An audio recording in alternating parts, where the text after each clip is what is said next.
कभी कभी मंजिलें इतनी खूबसूरत नहीं होती जितना उन तक पहुंचाने वाला रास्ता होता है।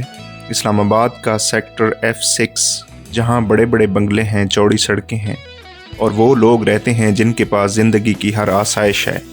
जहां कूड़ा चुनने वाले बच्चे या स्ट्रीट चिल्ड्रंस अब मुआशरे के मुफीद रुकन होने के साथ साथ मुआशरे के मेमार बन रहे हैं। जी हाँ, ये कहानी है मास्टर अयूब की। वो शख्स जिसके स्कूल की दीवारें नहीं बल्कि बुलंद हौसले ही उसका स्कूल है।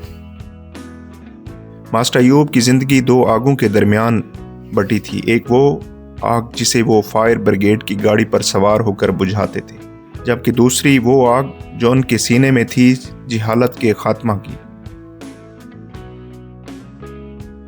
किस्सा मुख्तसर ज़िंदगी की कहानियाँ को सब्सक्राइब कीजिए